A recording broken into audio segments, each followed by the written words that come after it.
Communiqué de presse.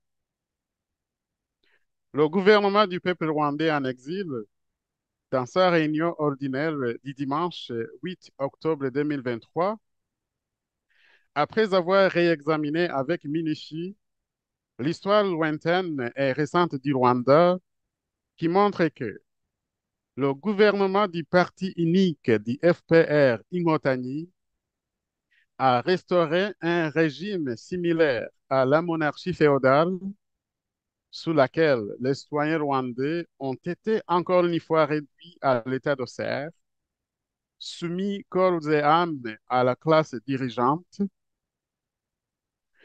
que de nombreux Rwandais sont victimes d'injustices inacceptables, d'assassinats récurrents, de disparitions inquiétantes, d'emprisonnements arbitraires, de confiscations injustes de biens, de destruction sauvage d'habitations, de déracinement de cultures vivrières et d'autres exactions similaires qui démontrent que les Rwandaises et les Rwandais ont été privés de presque tous leurs droits fondamentaux, constata que l'économie du pays s'est littéralement effondrée en raison d'une série de décisions politiques inappropriées qui ont miné le développement économique global.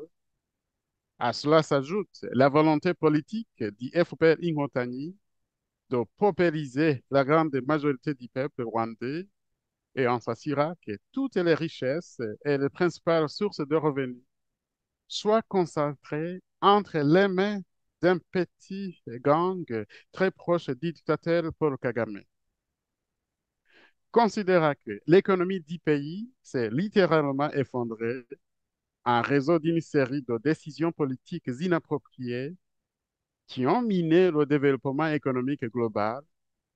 À cela s'ajoute la volonté politique du FPR Inkotanyi de paupériser la grande majorité du peuple rwandais et en s'assurant que toutes les richesses et les principales sources de revenus soient concentrées entre les mains d'un petit gang très proche du dictateur Paul Kagame, constata que les jeunes, qui sont à juste titre le Rwanda de demain, sont gravement déprimés à cause du harcèlement systématique et des discriminations ouvertes qu'ils subissent, auquel s'ajoute le fait qu'aucune politique cohérente n'a été mise en place pour donner aux jeunes l'espoir d'un avenir meilleur, considérant que tous les organes de la justice ont été transformés par la junte du FPR Imotani en un outil de corruption, d'injustice, d'oppression et de réduction au silence,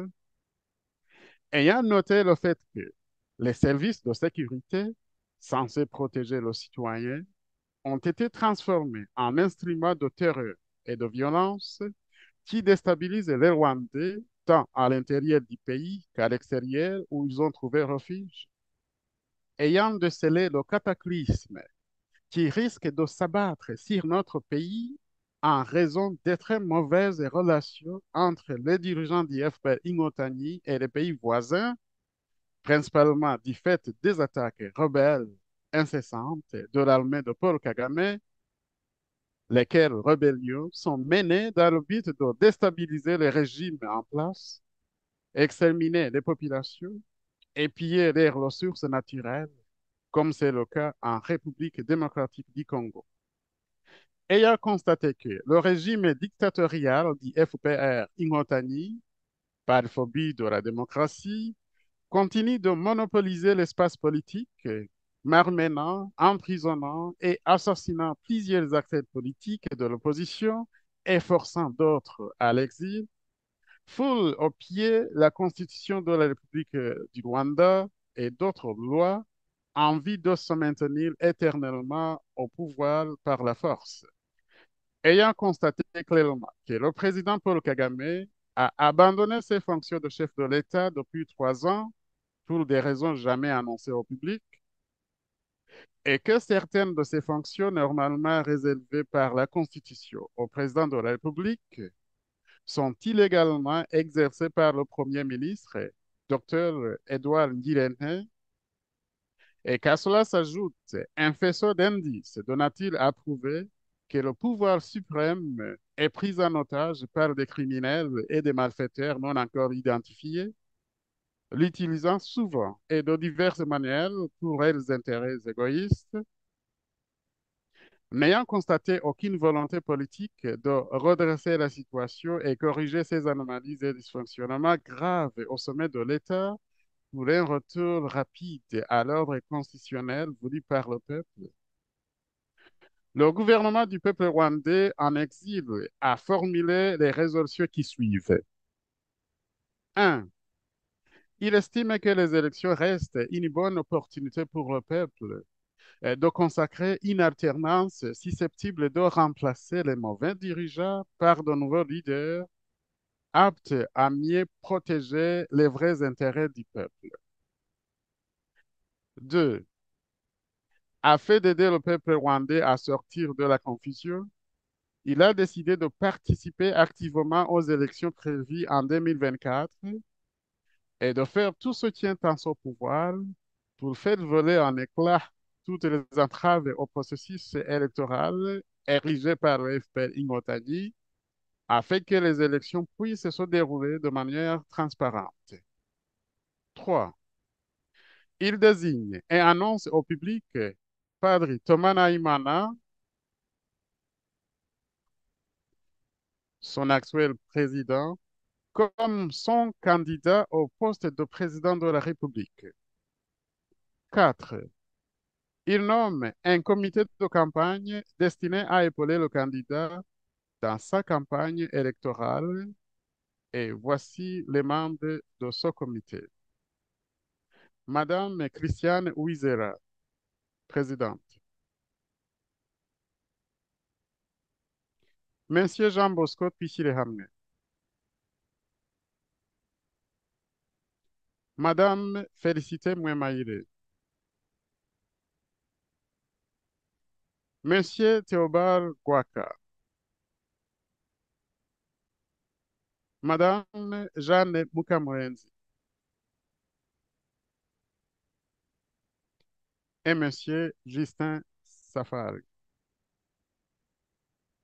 La date d'arrivée au Rwanda pour le candidat président Padre Thomas Naimana sera annoncée prochainement. Le gouvernement du peuple rwandais en exil exhorte le peuple à 1. Prendre son courage à deux mains et surmonter les chaînes de la peur paralysante savamment entretenues par le FPR Ingotani. 2.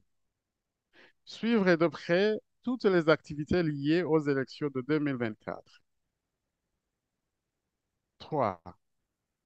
Détecter et dénoncer sans tarder les manœuvres inacceptables que le FPR Ingotani utilise pour truquer et voler des votes ou pour nuire à d'autres candidats. 4. Participer aux initiatives visant à faire pression sur le FPR Ingotani en vue d'ouvrir l'espace politique et libérer tous les activistes, politiciens, journalistes et les nombreux citoyens emprisonnés injustement afin qu'ils recouvrent le droit de participer au vote des dirigeants dignes. 5. Se rendre au bureau de vote en masse le jour J pour rendre effectif le changement révolutionnaire qu'il désire tant. Le gouvernement du peuple rwandais en exil demande à l'armée et à d'autres services de sécurité 1. De renouveler le serment de loyauté envers la nation tout en se rappelant que défendre l'intégrité du territoire de son pays, c'est aussi se ranger du côté de la volonté du peuple qui s'exprime souverainement à l'occasion des élections libres et transparentes. 2. De renoncer à la coutume d'année de trahir le peuple pour défendre les intérêts égoïstes des dirigeants véreux. Le gouvernement du peuple rwandais en exil demande au gouvernement du FPR Ingotani 1. De supprimer toutes les restrictions insensées imposées aux candidats de l'opposition. 2. de délivrer des passeports rwandais à des candidats et des équipes se trouvant à l'étranger désirés de rentrer dans leur pays. 3. D'entamer des discussions avec les candidats afin de se mettre d'accord sur la liste des membres de la Commission électorale nationale plus juste et indépendante. Le gouvernement du peuple rwandais en exil demande aux pays voisins et amis 1. De suivre de près ces élections qui auront lieu au Rwanda en 2024. 2. D'apporter au gouvernement du peuple rwandais en exil et au peuple rwandais tout le soutien possible pour que ces élections puissent être transparentes et apaisées. 3. De contribuer à la préservation de la victoire du peuple rwandais qui va résulter de ces élections. Fait à Paris le 10 octobre 2023, signé par Monsieur Joseph Nahayo, ministre à la présidence chargé des activités du Conseil des ministres, par Dr. Antoine-Marie Zachary Kabomukiza, ministre de l'Éducation.